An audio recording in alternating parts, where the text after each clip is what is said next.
tous en enfer dans son royaume conquis par le Satan.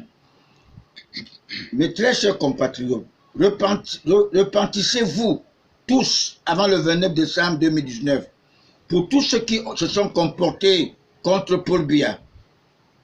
Tous, personne ne sera de trop dans le paradis. Faites comme Barnabas sur la croix avec Jésus-Christ notre Sauveur.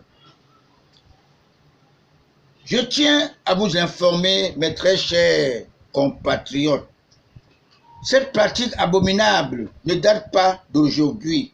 Elle est archaïque depuis l'empereur Jules César, qui finit en enfer, y compris l'assassin de l'Afrique, le général Charles de Gaulle et Jacques Foccart.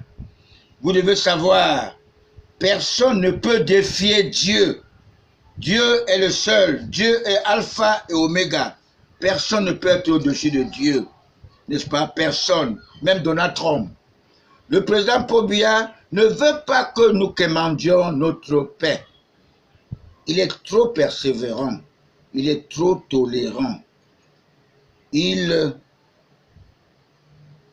ne sait pas que la confiance n'exclut pas le contrôle. Je le dis parce que son fils, Alain Mbingo, qui a mangé sur son toit quand il fut Premier ministre avec sa première épouse Jeanne Irène, vous savez, le premier vice-ministre Adézé Tchungi avait déjà dit, il avait déjà déclaré que son fils Alain Mbingo n'est pas administrateur civil. Il est plutôt un homme d'affaires. Mais, et je crois qu'il y a certains colonels de notre armée, n'est-ce pas, qui disaient déjà à ceux-là qu'il est le prochain chef de l'État de notre pays. Son père ne maîtrise plus rien, il est vieux.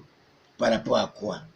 Alors je dis que toutes ces choses-là, le président Paul Biya laisse pourrir les situations pour qu'on puisse arranger après. Alors je crois que ça coûte plus cher. Ce n'est pas bon. Il faut battre le fer quand il est chaud. Il ne faut pas attendre que les gens meurent. Les gens font des erreurs.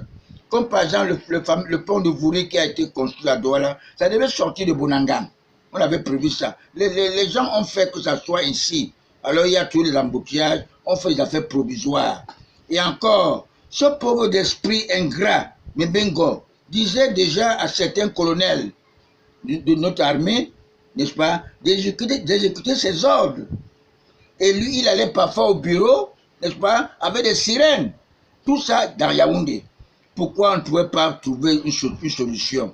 Et je vous ai même dit d'ailleurs qu'en 2015, l'arme est passée ici par le Vouri, par l'entremise de Vincent Bolloré. Vous devez savoir cela. Alors il ne faut pas que les gens s'amusent à raconter les histoires. Je m'interroge, pourquoi notre père de la nation laisse pourrir les situations pour après chercher à résoudre, tel que le cas du nord-ouest et du sud-ouest. Ça ne pouvait pas aller comme ça. Et aujourd'hui, je crois que ce grand dialogue qui a été fait, n'est-ce pas, peut résoudre le problème, mais il faut encore sensibiliser les gens, n'est-ce pas, de vivre dans la paix, pas dans le mensonge. Merci.